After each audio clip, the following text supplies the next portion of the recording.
ఓం నమో వెంకటేశాయ. మర్త్యావతారే మనుజాకృతిం హరిం రామాభిధేయం రమణీయదేహం ధనుర్ధరం పద్మపలాశనేత్రం నమామి నిత్యం రఘునాథమూర్తిం.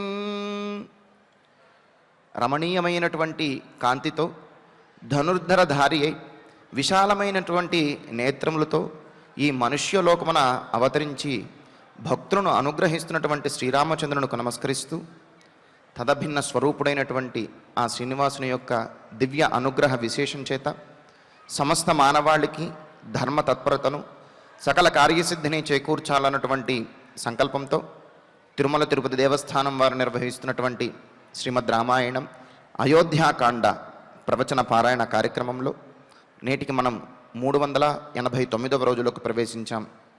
ఈ కార్యక్రమంలో ముందుగా అన్నమాచార్యుల వారి సంకీర్తన అయినటువంటి రామ దశరథ రామ అనేటటువంటి సంకీర్తనను శ్రీమాన్ మద్దెల రవిచంద్ర గారు అన్నమాచార్య ప్రాజెక్టు కళాకారులు వారి బృందం యొక్క సహకారంతో ఆలపిస్తారు. శ్రవణం చేద్దాం. ఓం నమో వెంకటేశాయ.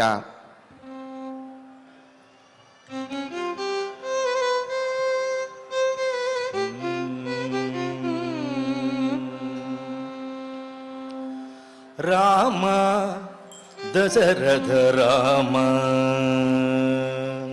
రామ దశరథ రామ నిజ సత్య కామ నమో నమో కాకుత్స రామ రామ దశరథ రామ నిజ సత్య కామ నమో నమో కాకుత్స రామ రామ దశరథ రామ.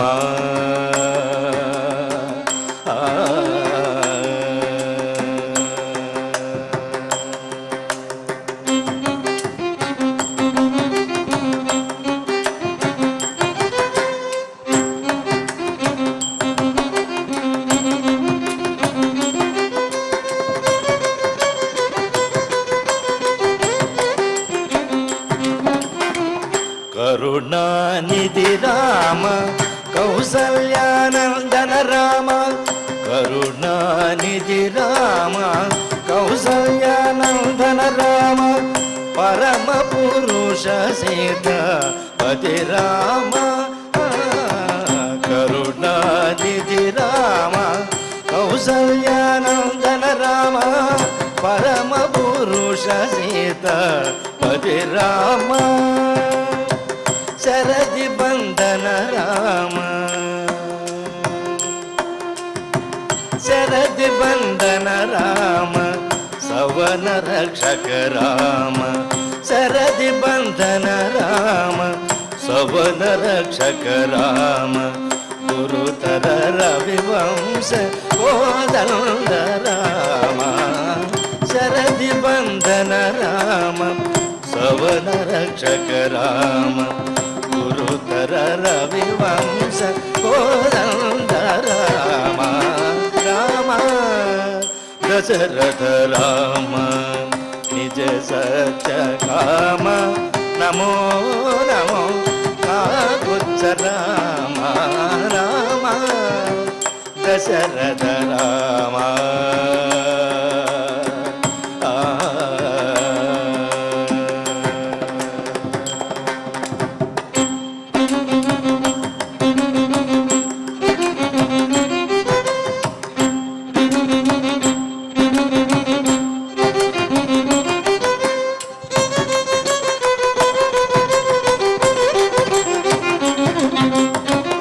తనుజహరణ రామ దశరథ సుత రామ తనుజహరణ రామ దశరథ సుత రామ వినుతామర స్తోత్ర విజయ రామ తనుజహరణ రామ దశరథ సుత రామ వినుతామర స్తోత్ర విజయ రామ మనుజావతార రామ మనుజావతార రామ మహదీయ గుణ రామ మనుజావతార రామ మహదీయ గుణ రామ అనిలజ ప్రియ రామ అయోధ్య రామ మనుజావతార రామ మహదీయ గుణ రామ అనిలజ ప్రియ రామ అయోధ్య రామ రామ దశరథ రామ నిజ సత్య కామ నమో నమో కాకుత్స రామ రామ దశరథ రామ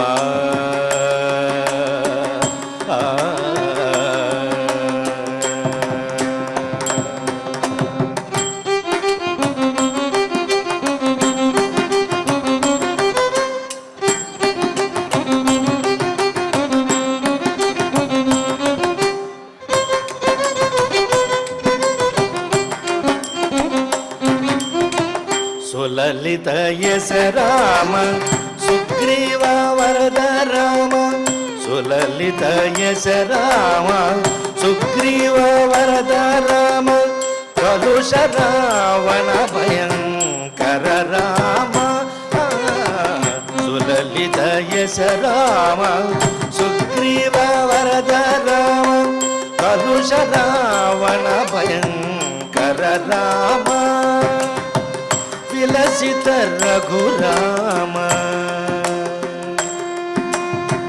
విలసిత రఘురామ వేద గోచర రామ విలసిత రఘురామ వేద గోచర రామ కలిత ప్రతాప శ్రీ వెంకటగిరి రామ విలసిత రఘురామ వేద గోచర రామ కలిత ప్రతాప శ్రీ వెంకటగిరి రామ రామ దశరథ రామ నిజ సత్య కామ నమో నమో కాకుత్స రామ రామ దశరథ రామ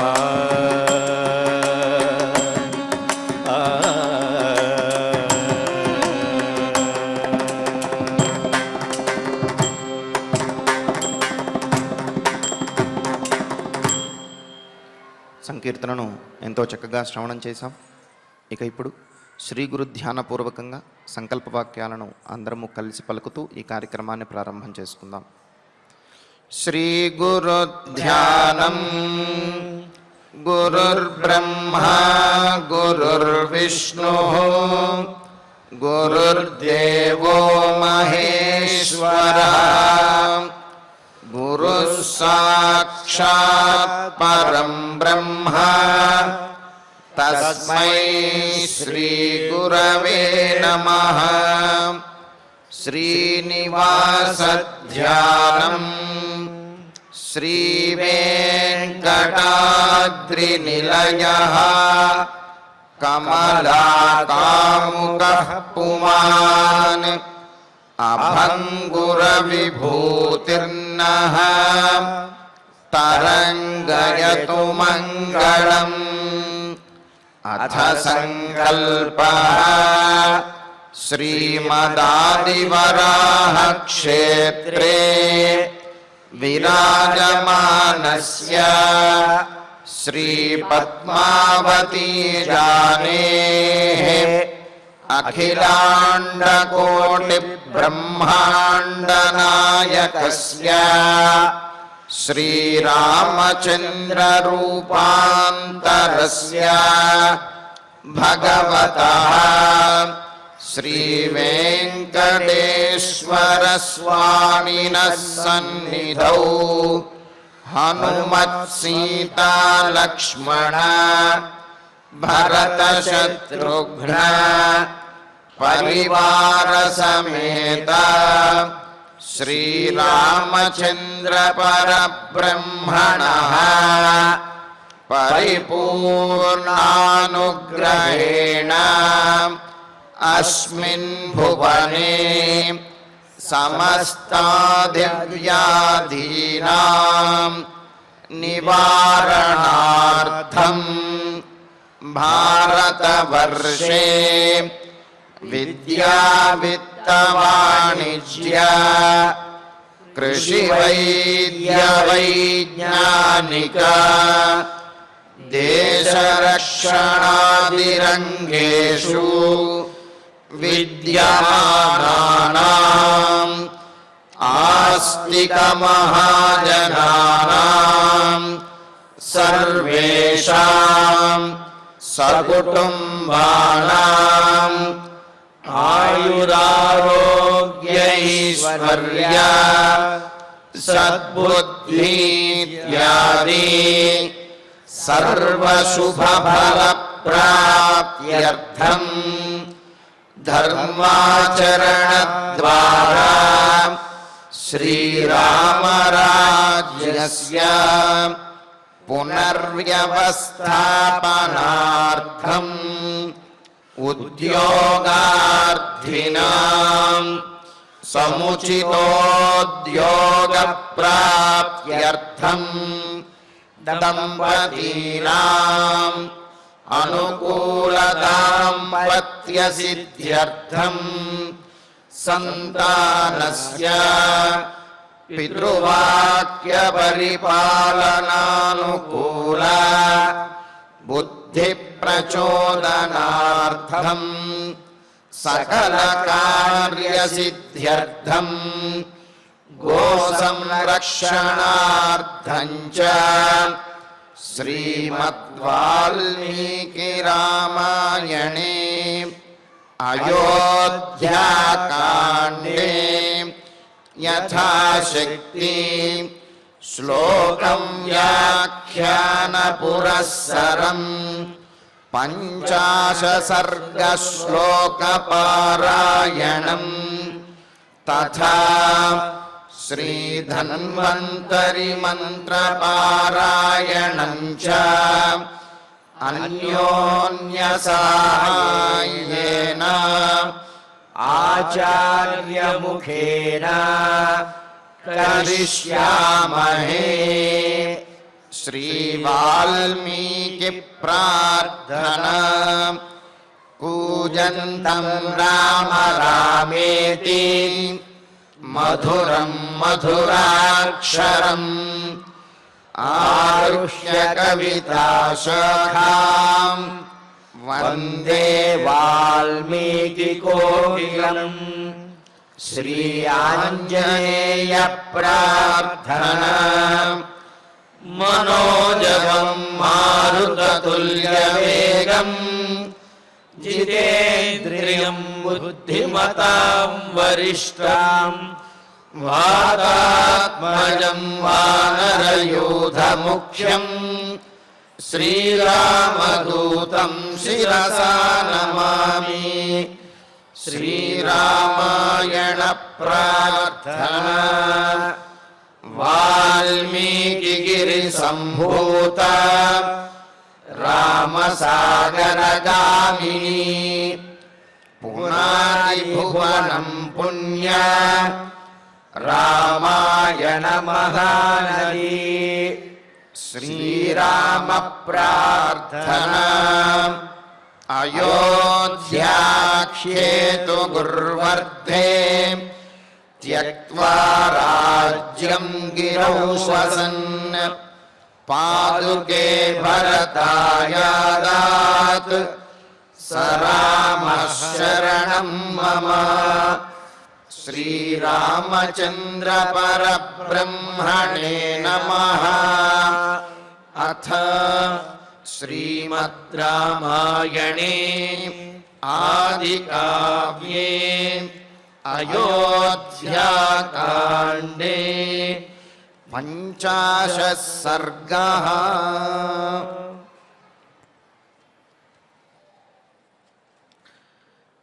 శ్రీమన్నారాయణ చరణౌ శరణం ప్రపద్యే.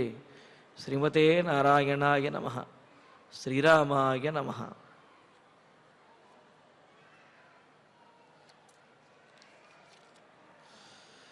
క్వచిత్తీరరుహైర్వృక్షైః మాలాభిరభిశోభితాం క్వచిత్ ఫుల్లోత్పలచ్ఛన్నాం క్వచిత్ పద్మవనాకులాం. గంగానదిని సమీపిస్తున్నటువంటి రామచంద్రమూర్తి ఆ గంగానదిలో ఉన్నటువంటి విశేషములన్నీ కూడా చూస్తూ ఉన్నాడు. మరి ఆ విశేషములను చూస్తూ ఆనందిస్తూ ఇటువంటి గంగానదీ తీరంలో కదా మనం ఉండవలసినది అన్నట్లుగా రామచంద్రమూర్తి అక్కడే నివసించడానికి, అక్కడ ఆనాటి మజిలీ ఆనాడు అక్కడ గడపడానికి అనుకుంటూ ఇంకా గంగానది విశేషాలను తలుస్తూ ఉన్నాడు. క్వచిత్తీర రుహైర్వృక్షై మాలాభిరభిశోభితాం. మరి నీరు ఎక్కడైతే ఉంటుందో అక్కడే ఎక్కువగా చెట్లు కూడా ఉంటాయి కదా. అలాగా ఆ గంగానది ఒడ్డున అంతా కూడా పెద్ద పెద్ద వృక్షములతోటి, బారులు తీరినటువంటి వృక్షములతోటి గంగానదికి మాల కట్టినట్లుగా ఆ వృక్షములు కనిపిస్తూ ఉన్నాయట. అలాగ క్వచిత్ కొన్ని చోట్ల తీరరుహై మాలాభి వృక్షై, తీరంలో ఉన్నటువంటి పంక్తులు పంక్తులుగా మాలలుగా ఉన్నటువంటి వృక్షములతో అభిశోభితాం, చక్కగా శోభిల్లుతూ ప్రకాశిస్తూ అందంగా కనిపించేది, సుందరంగా ఉన్నది. క్వచిత్ ఫుల్లోత్పలచ్ఛన్నాం, మరికొన్ని చోట్ల ఉత్పలముల చేత ఆవరించబడి, అంటే ఎంత ఎక్కువగా ఎంత విరివిగా ఆ కలువ పూలు ఆ గంగానది అంతా వ్యాపించి ఉన్నాయి అంటే, కలువ పూలు తప్ప లోపల గంగానది కనిపించడం లేదుట, అంత ఎక్కువగా కలువ పూలతోటి కప్పబడి ఉన్నది. సహజంగా కొన్ని చోట్ల మనం చూస్తూ ఉంటాం, ఈ చెరువుల్లో తామర పూలు అదేవిధంగా తామరాకుల చేత కప్పబడిపోయి కేవలం పచ్చగా కనిపిస్తుంది తప్ప నీళ్ళేవి మనకు అక్కడ కనిపించవు. ఎందుకని? ఆ తామర కాడలు తామరాకులు తామర పూల చేత పూర్తిగా కప్పబడి ఉంటుంది, ఆ పూలు ఆకులు మాత్రమే కనిపిస్తూ ఉంటాయి. కానీ లోపల నీరు చాలా ఉంటుంది. అదేవిధంగా ఈ గంగానది కూడా కొన్ని చోట్ల ఎక్కువగా వచ్చినటువంటి కలువ పూలతోటి వ్యాపించబడి అది కలువ పూల యొక్క వనమా అన్నట్లుగా ఉన్నది తప్ప గంగానదిలాగా గోచరించడం లేదుట. కానీ ఆ కలువ పూల కింద గంగానది ప్రవహిస్తూనే ఉన్నది.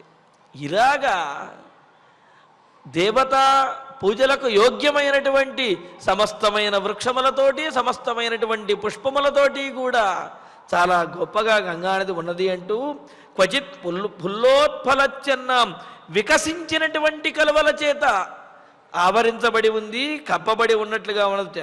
అంతేకాదు క్వచిత్ పద్మవనాకులాం, మరికొన్ని చోట్ల పద్మముల చేత ఆవరించబడి ఉన్నది, పద్మములు వికసించడం ద్వారా.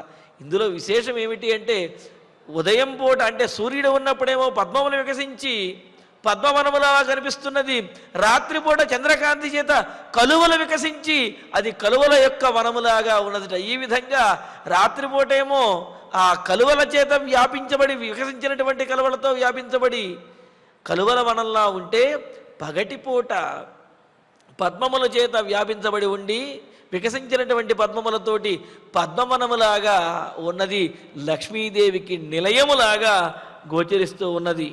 అంతేకాదు క్వచిత్ కుముదషండైశ్చ కుట్మలైరుపశోభితాం, క్వచిత్ నానా పుష్పరజోధ్వస్తాం సమదామివ చ క్వచిత్.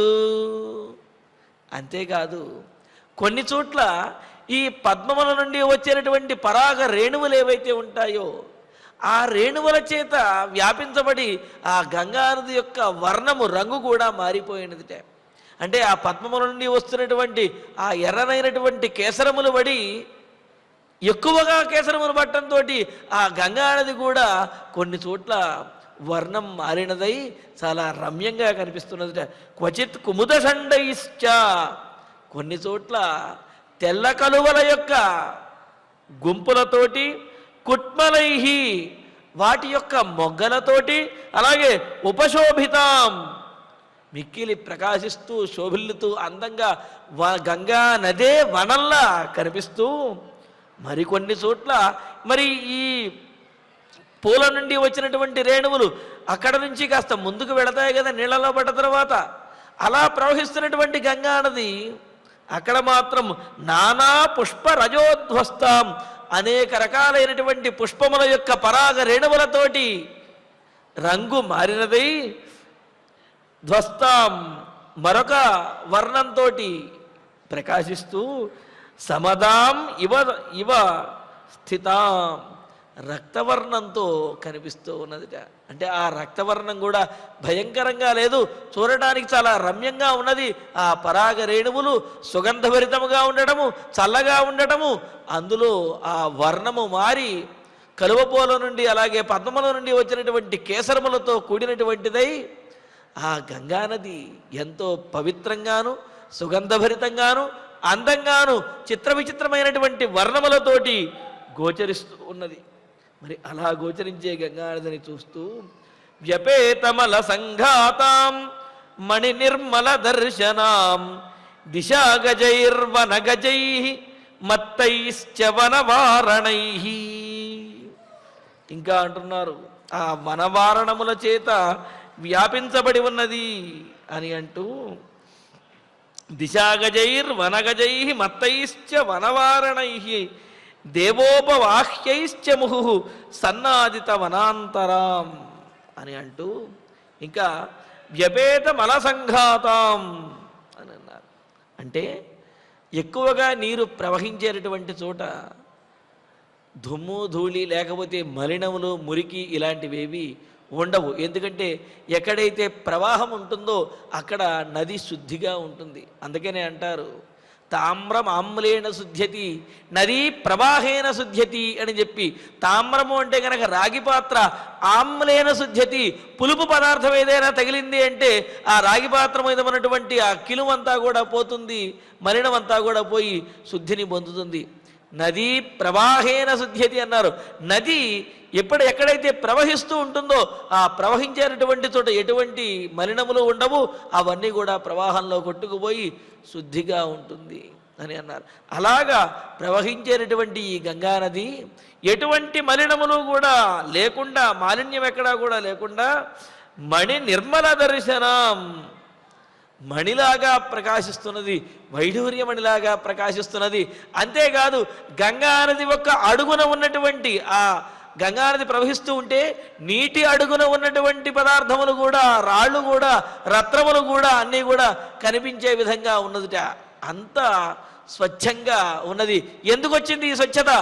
ప్రవహించడం ద్వారా ఈ స్వచ్ఛత అనేది వచ్చింది అని అన్నారు.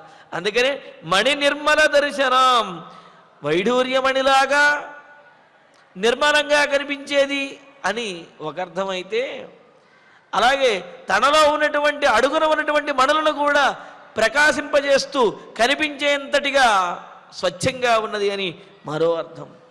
ఇంకా దిశాగజై మత్తగజై వనగజై దేవోపవాహ్యై వారణైశ్చ అని అన్నారు. మరి ఆ గంగానదిలో దిగ్గజములు వచ్చి స్నానం చేస్తాయిట. వనంలో ఉండేటటువంటి దిగ్గజముల వంటి మదించినటువంటి వనగజములు ఏవైతే ఉన్నాయో ఆ వనగజములు అడవి ఏనుగులు వచ్చి ఇక్కడ స్నానం చేస్తూ ఉంటాయి. అంతేకాదు వాటితో పాటుగా దేవతల యొక్క వాహనమైనటువంటి దేవతా గజములు ఏవైతే ఉన్నాయో అవి కూడా వచ్చి అక్కడ జలకాలాడుతూ ఉంటాయట.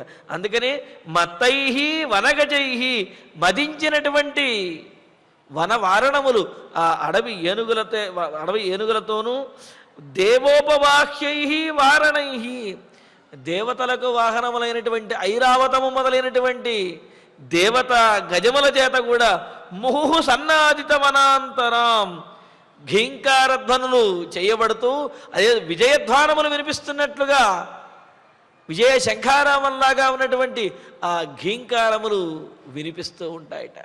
ఎందుకని అంటే అక్కడికి దేవతలు వచ్చి వారు కూడా అక్కడ స్నానం చేస్తారు అని. ఆ గంగానది యొక్క పవిత్రమైనటువంటి తీరంలో అప్సరసులు, దేవతలు, గంధర్వులు, కిన్నెరులు, కింపురుషులు వీళ్ళందరూ కూడా వచ్చి చేరతారని చెప్పుకున్నాం కదా. మరి వారందరూ వచ్చినప్పుడు వారి వాహనములు ఏవైతే ఉన్నాయో ఆ వాహనములు ఉన్నటువంటి ఆ ఏనుగులు ఇవన్నీ కూడా ఘీంకారములు చేస్తూ ఉంటే అదృశ్య రూపంలో దేవతల యొక్క వాహనముల యొక్క ఘీంకారములు వినిపిస్తూ శంఖారామంలాగా వినిపిస్తూ ఉంటే అటువంటి పవిత్రమైనటువంటి ప్రదేశం ప్రదేశంలో ప్రవహిస్తున్నటువంటి గంగానదిని రామచంద్రమూర్తి చూశాట. పవిత్రమైన ప్రదేశంలో ప్రవహిస్తున్న గంగానది అని అంటం కంటే కూడా గంగానది ఉండటం వల్ల పవిత్రమైనటువంటి ఆ ప్రదేశాన్ని రామచంద్రమూర్తి చూస్తున్నాడు అని చెప్పటం మరింత సముచితంగా ఉంటుంది. అలాగా వనవారణై ముహు సన్నాదిత వనాంతరాం, అలాగా అటు అడవి ఏనుగులతోటి, మరొక వైపున దేవతలకు వాహనములుగా వచ్చినటువంటి ఏనుగుల యొక్క ఘీంకారములతోటి కూడా ప్రతిధ్వనిస్తూ విజయశంఖారామంలాగా అలాగా శబ్దం వినిపిస్తూ ఉంటే మంచి కోలాహలంగా ఉన్నటువంటిదైన ఆ గంగానదిని రామచంద్రమూర్తి చూశాడు అన్నారు. అందుకనే గంగానది అవతరించే సందర్భంలో కూడా తరంగా కృష్ణ మార్తాండ తురంగా యాసితారుణాం ఫేనచ్ఛన్న స్వమాతంగ మార్గణం వ్యగ్రవాసవా అని చెప్పి అంటూ గంగానది ఆకాశం నుండి ఉద్భవిస్తూ ఉంటే ఆ గంగానది నుండి వచ్చినటువంటి నొరగతోటి ఇంద్రుని వాహనమైనటువంటి ఐరావతం కప్పబడిపోయిందిట. ఇంద్రుని వాహనమైన ఐరావతం మీద ఆ గంగానది యొక్క నొరగబడేటప్పటికీ వాహనం కనిపించక ఇంద్రుడు వెతుక్కుంటూ ఉన్నట్టు ఎక్కడికి వెళ్ళిపోయింది నా వాహనం, ఎక్కడికి వెళ్ళిపోయింది అని. ఎందుకు అంటే ఐరావతము తెల్లగానే ఉంటుంది, ఆ గంగానది యొక్క నొరగ కూడా తెల్లగానే ఉంటుంది. ఆ నొరగలో ఐరావతం కలిసిపోవడంతో కనిపించక ఇంద్రుడు వెతుక్కుంటున్నాడు అని చెప్పి చాలా సరసంగా కవులు వర్ణిస్తారు. మరి అలాగా ఆ వాహనం, ఈ అడవి ఏనుగులు, దేవతల యొక్క వాహనములైనటువంటి ఏనుగులు కూడా ఆ గంగానదీ తీరంలో ఆనందముతోటి ఘీంకారములు చేస్తూ ఉంటే, అవి ప్రతిధ్వనిస్తూ ఉంటే ఈ ప్రవాహధ్వని, వాటి యొక్క ఘీంకారముల యొక్క ప్రతిధ్వని ఇవన్నీ కూడా విజయఘోషలాగా వినిపిస్తూ ఉన్నది. అటువంటి గంగానదీ తీరానికి రామచంద్రమూర్తి చేరుకుని ప్రమదామివ యత్రేన భూషితాం భూషణోత్తమై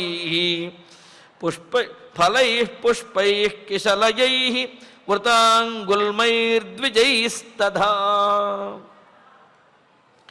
ఫలై పుష్పై కిశలయై, గంగానది ఒడ్డున ఎక్కడ చూసినా అంతా సస్యశ్యామలంగా ఉన్నది. అంటే పచ్చగా గోచరిస్తూ ఉన్నది. కేవలం పచ్చగా ఉండటం కాదు, ఫలించి ఉన్నది.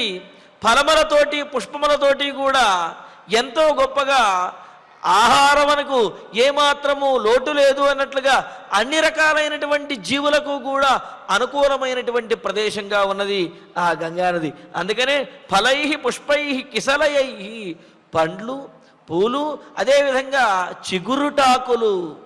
ఎందుకంటే చిగురుటాకులను తినేటటువంటి పక్షులు కూడా ఉంటాయి కదా, అందుకనే చిగురుటాకుల చేత భూషణోత్తమై యత్నేన ప్రమదామివ, వీటన్నింటితోటి కూడినటువంటి గంగానది ఎలాగున్నదంటే భూషణోత్తమై, శ్రేష్టమైనటువంటి భూషణముల చేత ఆభరణములను ధరించినటువంటి ప్రమదాం ఇవ,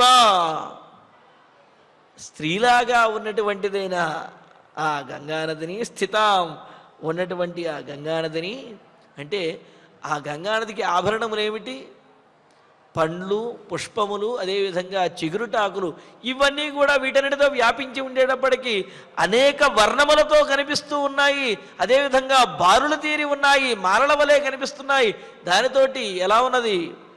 ఆభరణముల చేత అలంకరించబడినటువంటి స్త్రీలాగా ఉన్నది, అందమైనటువంటి స్త్రీలాగా ఉన్నది ఆ గంగానది. గుల్మైర్ వృతాం పుష్పై కిశలై వృతాం, గుల్మై వృతాం అంటే పొదల చేత ఆవరించబడి ఒక గుంపులుగా పుష్పగుచ్చములులాగా ఉన్నటువంటి పొదల చేత ఆవరించబడి ఉన్నది.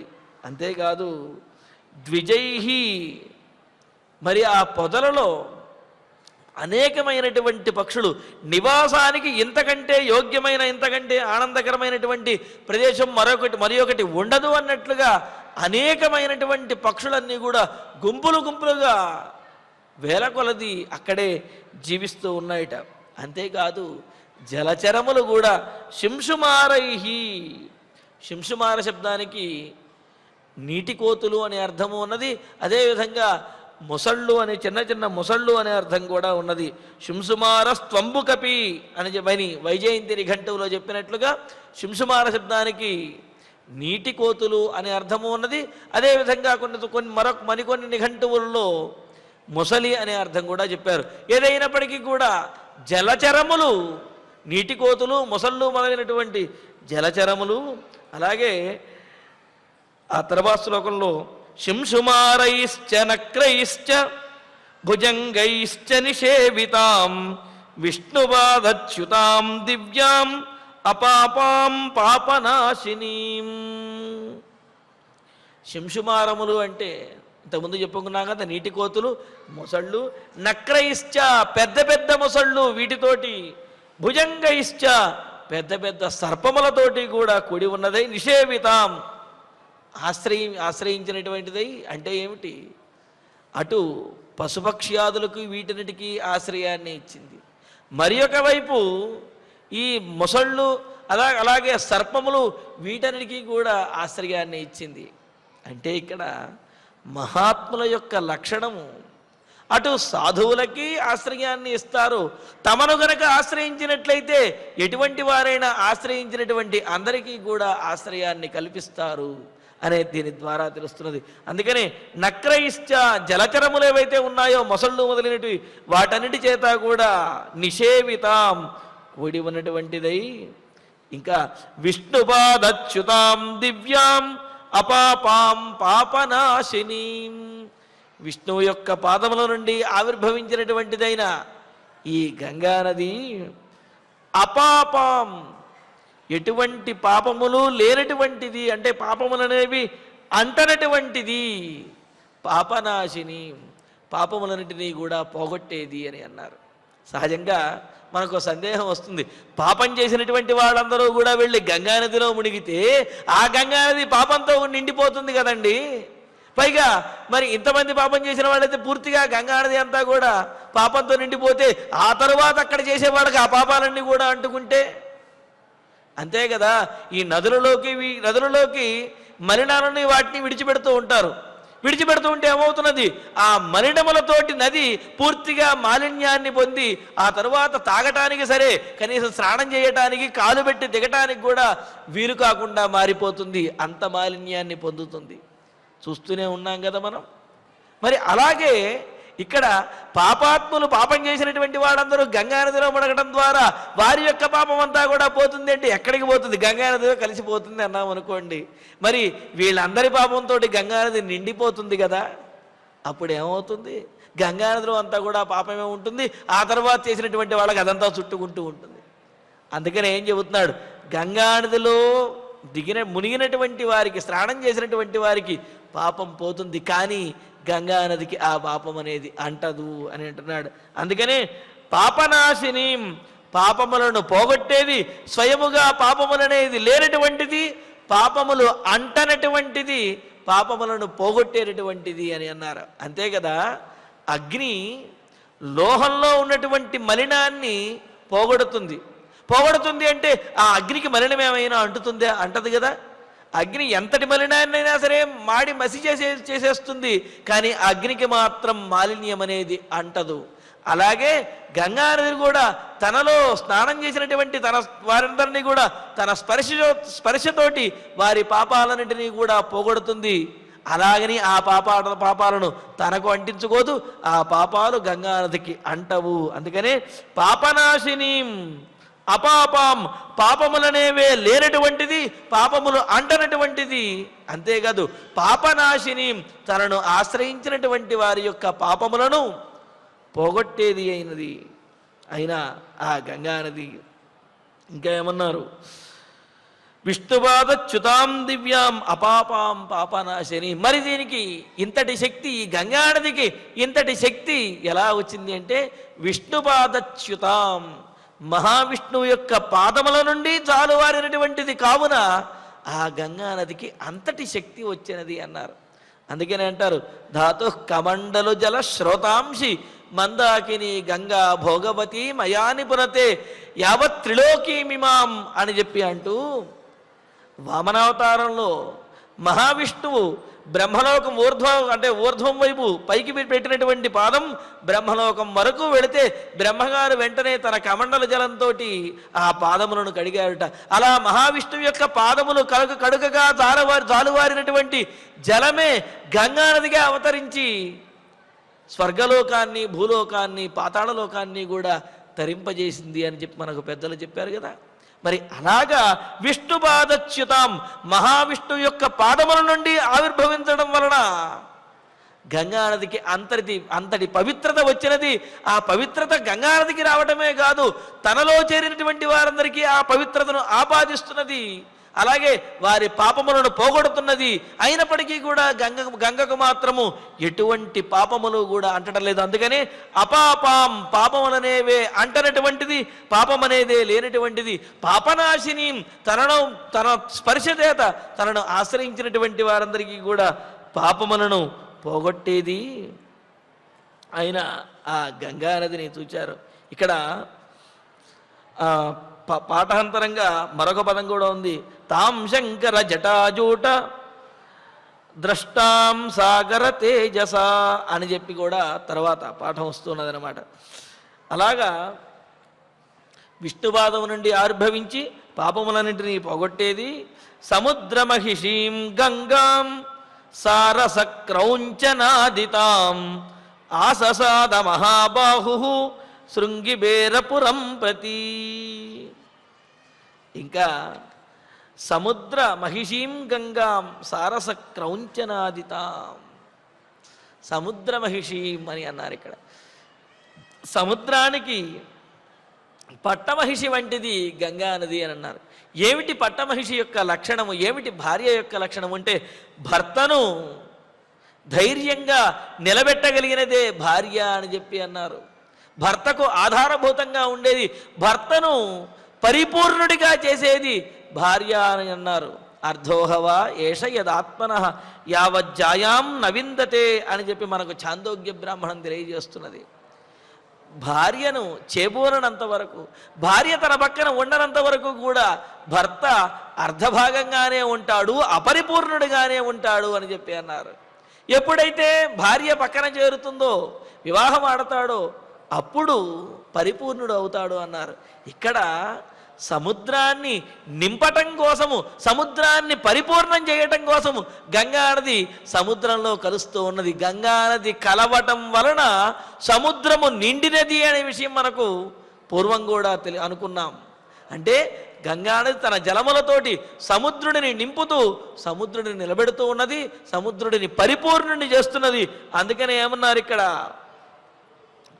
సముద్ర మహిషీం గంగాం, సముద్రానికి మహిషీం, మహిషి అని అంటే పట్టమహిషి అనగా అంటే భార్య అని చెబుతున్నారు ఇక్కడ. సముద్రానికి సముద్ర మహిషీం గంగాం సారస క్రౌంచనాదితాం ఆససాద మహాబాహు శృంగిబేరపురం ప్రతి. సముద్ర మహిషీం, సముద్రునికి పట్టపురాణి అయినటువంటిది, సముద్రాన్ని పరిపూర్ణం చేసేది. అంతేకాదు సారస క్రౌంచనాదితాం, సారస పక్షుల చేత, క్రౌంచ పక్షుల చేత కూడా. సారస పక్షులు అంటే బెగ్గురు పిట్టలు అని చెప్పి అంటూ ఉంటారు. అలాగే క్రౌంచ పక్షులు కూడా, ఇవన్నీ కూడా ఇంతకుముందు అనుకున్నట్టుగా జంటలు జంటలుగా ఉంటూ ఆ పక్షులు ఎక్కడైతే ఉంటాయో అక్కడ ఆ ప్రదేశములన్నీ కూడా శుభకరములుగాను దైవ సంబంధంగా ఉంటాయి అని చెబుతుంటారు. అటువంటి దైవ సంబంధమైనటువంటి శక్తితో కూడిన ఆ పక్షులు, సారస పక్షులు, క్రౌంచ పక్షులు, వీటన్నిటితోటి నిండినటువంటి, అంటే వీటన్నిటికీ కూడా నిలయమైనటువంటిది తాం, ఆ గంగానదిని. మహాబాహు, గొప్ప బాహుబల సంపన్నుడైనటువంటి శ్రీరామచంద్రుడు శృంగిబేరపురం ప్రతి గచ్చన్, శృంగిబేరపురానికి వెళుతూ, రామచంద్రమూర్తి శృంగిబేరపురానికి వెళుతూ ఆ గంగానదిని చూచాడు. ఆససాద, గంగానదిని సమీపించాడు అని. గంగాకూలే విసర్జేతం చెబుతూ ఆ గంగానది తీరంలోనే మరి సుమంత్రుల వారు కూడా సీతారామచంద్రుడి, సీతారామ లక్ష్మణుల్ని అక్కడే విడిచిపెడతారు. ఆ విషయం కూడా మనం చెప్పుకోబోతున్నాం. అలాగా శృంగిబేరపురానికి వెళుతూ రామచంద్రమూర్తి గంగానదిని చూచాడు. మరి ఆ గంగానది యొక్క విశేషాలను ఎన్నో మనం తెలుసుకున్నాం. తామూర్మి కలిలావర్తాం అన్వవేక్ష్య మహారథ సుమంత్రమబ్రవీత్ సూత ఇహైవాద్యవసామహే.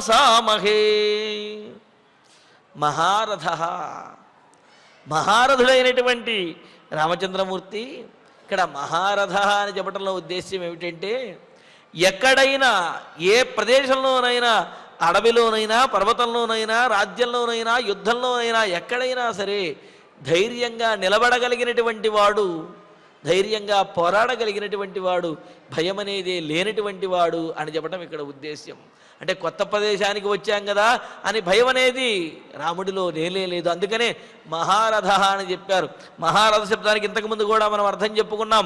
ఒక్కడే నుంచుని 10,000 మంది యోధులకి ఒంటి చేత్తో సమాధానం చెప్పగలిగినటువంటి వాడు, 10,000 మంది యోధులతో పోరాడగలిగి వాళ్ళందరినీ నిలువరించగలిగినటువంటి వాడిని మహారథుడు అంటాము అని చెప్పి, అటువంటి మహారథుడైనటువంటి రామచంద్రమూర్తి ఊర్మి కలిల ఆవర్తాం, తరంగముల చేత వ్యాపించిన సుడులు కలిగినటువంటిది.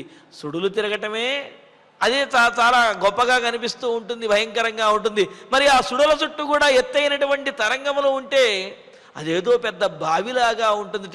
అలాగా సుడులు తిరుగుతూ ఉన్నటువంటి తరంగములతో కూడినటువంటి తాం అన్వవేక్ష్య, ఆ గంగానదిని చూచి సుమంత్రం అబ్రసూతం సుమంత్రం అబ్రవీత్, రథసారథి అయినటువంటి ఆ సుమంత్రులతోటి అంటున్నారు ఏమని, అద్య ఇహైవ వసామహే, ఈనాటికి ఇక్కడే మనం నివసిద్దాము, ఇక్కడే బస చేద్దాము అని చెప్పి సుమంత్రుల వారితో అంటూ, మరి ఆ గంగానది తీరంలోనే ఆనాడు గడుపుతాము అని చెప్పి రామచంద్రమూర్తి అంటూ అవిదూరాదయం నద్యా బహుపుష్ప ప్రవాళవాన్ సుమహానింగుదీ వృక్ష వసామోత్రైవ సారథే. ఇక్కడ ఈ నదికి తీరంలోనే అదిగో అల్లంత దూరంలో నదీ తీరంలో ఒక వృక్షం కనిపిస్తున్నది.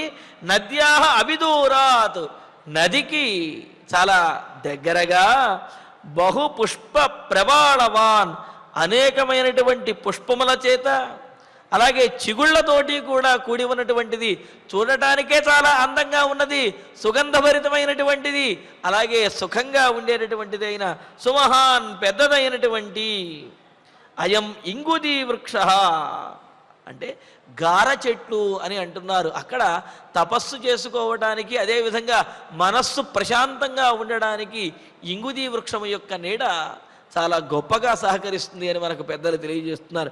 అటువంటిది అయం ఇంగుదీ వృక్ష, తాపస వృక్షమైనటువంటి గార చెట్టు, ఆ తాపస వృక్షము ఉన్నది. సారథే సుమంత్ర అత్రైవ వసామహ, సుమంత్ర ఇక్కడే మనము ఈనాడు ఈ ఇంగుదీ వృక్షం నీడలోనే మనం ఈనాడు గడుపుదాము, ఇక్కడ చాలా ప్రశాంతంగా సుఖంగా సంతోషంగా ఉంటుంది, పైగా అనుష్ఠానానికి కూడా యోగ్యంగా ఉంటుంది. కావున ఈనాడు ఈ ఇంగుదీ వృక్షం యొక్క మొదట్లోనే మనం గడుపుదాము అని అంటూ ద్రక్ష్యామస్సరితాం శ్రేష్ఠాం సమ్మాన్య సలిలాం శివాం దేవదానవ గంధర్వ మృగమానుష పక్షిణాం. సరితాం శ్రేష్ఠాం, ఎందుకు అంటే గంగానదిని ఒక క్షణం చూస్తే తనివి తీరదు, అందులో ఎన్నో విశేషాలు ఉన్నాయి. పైగా గంగానదీ తీరంలో ఎంత ఎక్కువ కాలం గడిపితే అంత పుణ్యము, అంత ప్రశాంతత, ధైర్యము అన్నీ కూడా సిద్ధిస్తాయి.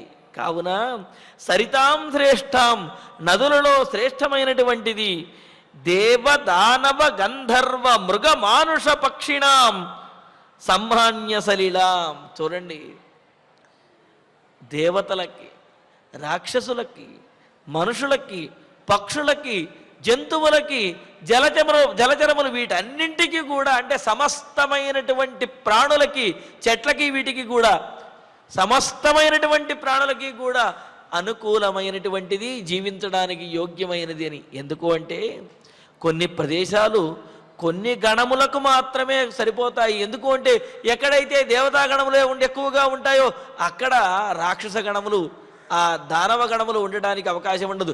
ఎక్కడ దానవులు ఉంటారో అక్కడ దేవతలకి, మనుషులకి, వీళ్ళకి అవకాశం అనేది ఉండదు.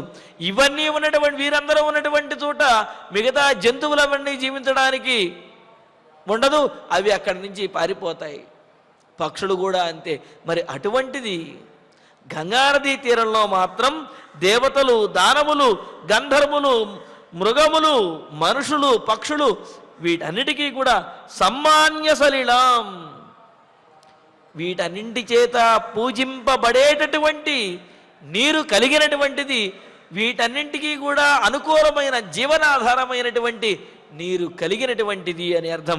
అటువంటిదైన శుభాం, మంగళకరమైనటువంటిది, పుణ్యప్రదమైనది అయిన గంగాం శివాం ద్రక్ష్యామః, గంగానదిని మనం ఇక్కడే ఉండి చూద్దాము, చూచి ఆనందించి తరిద్దాము అని చెప్పి అనుకుంటూ లక్ష్మణశ్చ సుమంత్రశ్చ బాఢమిత్యేవ రాఘవం ఉక్త్వా తమింగుదీ వృక్షం తదోపయయతుర్హయైః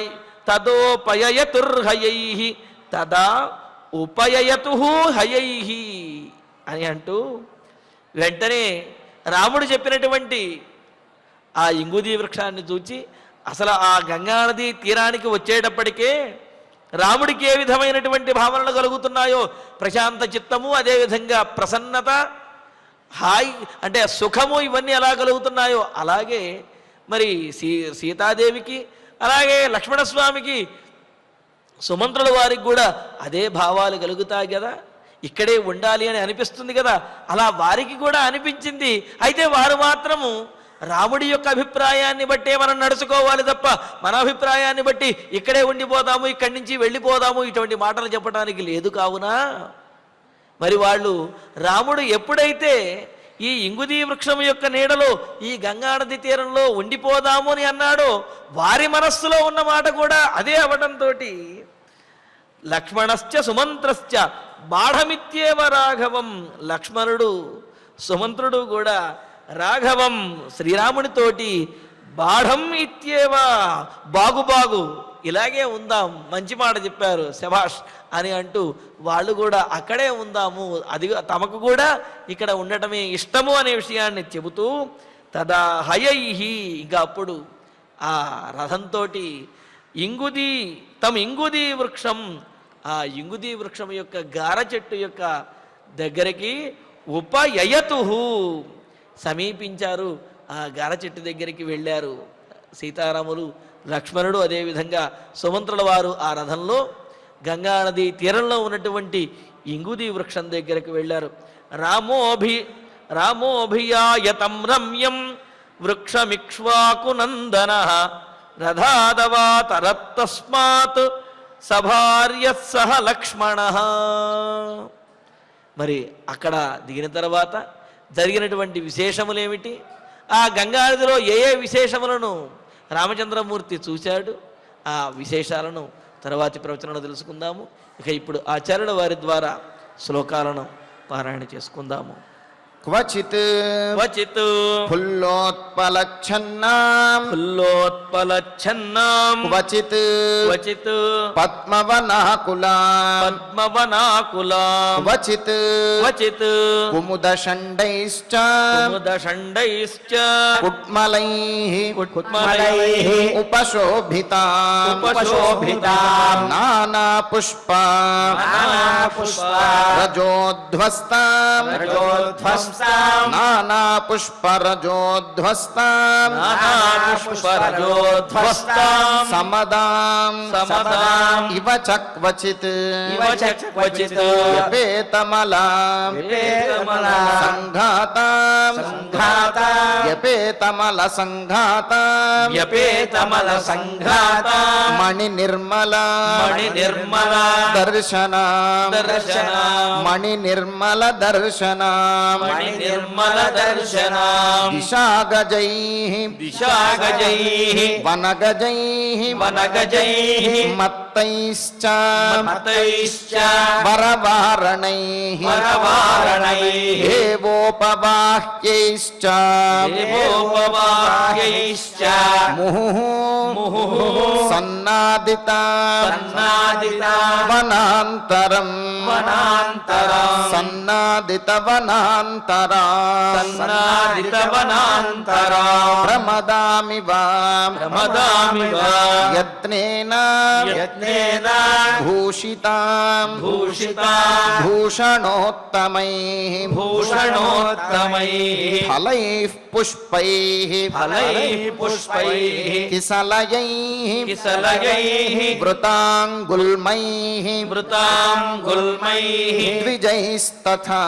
విజైస్తథా శింశుమారైశ్చ శింశుమారైశ్చ నక్రైశ్చ నక్రైశ్చ భుజంగైశ్చ భుజంగైశ్చ నిషేవితాం నిషేవితాం విష్ణుపాదచ్యుతాం విష్ణుపాదచ్యుతాం దివ్యాం దివ్యాం అపాపాం అపాపాం పాపనాశినీం పాపనాశినీం సముద్రమహిషీం సముద్రమహిషీం గంగాం గంగాం సారసాం సారసాం క్రౌంచనాదితాం క్రౌంచనాదితాం సారసక్రౌంచనాదితాం సారసక్రౌంచనాదితాం ఆససాదాం ఆససాదాం మహాబాహుః మహాబాహుః శృంగబేరపురం శృంగబేరపురం ప్రతి ప్రతి తామూర్మి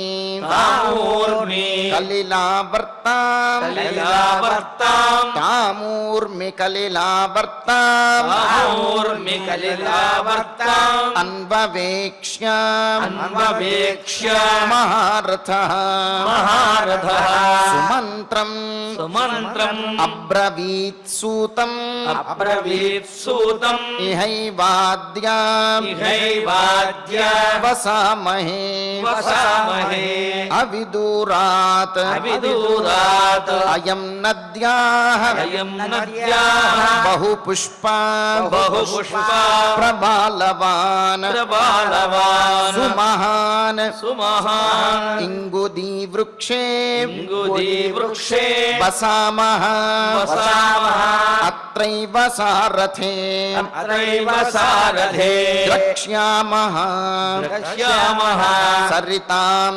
శ్రేష్ఠాం సరితాం శ్రేష్ఠాం సమ్మాన్య సలిలాం సమ్మాన్య సలిలాం శివాం శివాం దేవదానవ దేవదానవ గంధర్వ గంధర్వ మృగమానుష మృగమానుష పక్షిణాం పక్షిణాం లక్ష్మణశ్చ లక్ష్మణస్య సుమంత్రశ్చ సుమంత్రస్య బాఢమిత్యేవ బాఢమిత్యేవ రాఘవం రాఘవం ఉక్త్వా తం ఉక్త్వాతం ఇంగుదీ వృక్షం ఇంగుదీ వృక్షం తదోపయయతుః తదోపయయతుః హయైః హయైః రామోభియాయ రామోభియాయ తం రమ్యం తం రమ్యం వృక్షం వృక్షం ఇక్ష్వాకునందనః ఇక్ష్వాకునందనః రథాదవాతరత్ రథానవాతరత్ తస్మాత్ తస్మాత్ సభార్యః సభార్యః సహ లక్ష్మణః సహ లక్ష్మణః ఇత్యార్షే ఇత్యార్షే శ్రీమద్ రామాయణే శ్రీమద్ రామాయణే ఆదికావ్యే ఆదికావ్యే అయోధ్యాకాండే అయోధ్యాకాండే పంచాశే సర్గే పంచాశే సర్గే ఏకాదశ శ్లోకాః ఏకాదశ శ్లోకాః. ఫలశ్రుతి నుండి మంగళాంతం వరకు అందరము కలిసి పఠిద్దాం. ఫలశ్రుతి ఆయుష్యమారోగ్యకరం యశస్యం సౌభ్రాతృకం బుద్ధికరం సుఖం చ శ్రోతవ్యమేతన్నియమేన సద్భిః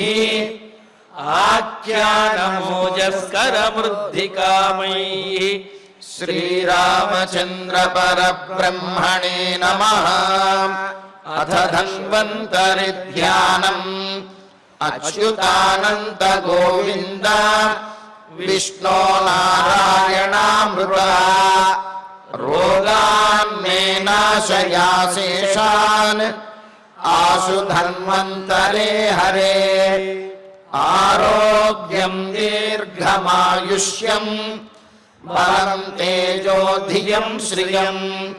స్వభక్తేభ్యో న గృహంతం వందే ధన్వంతరిం హరిం.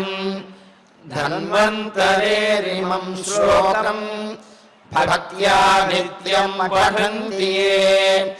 అనారోగ్యం న తేషాం స్యాత్ సుఖం జీవంతి తే చిరం. ఓం నమో భగవతే వాసుదేవాయ.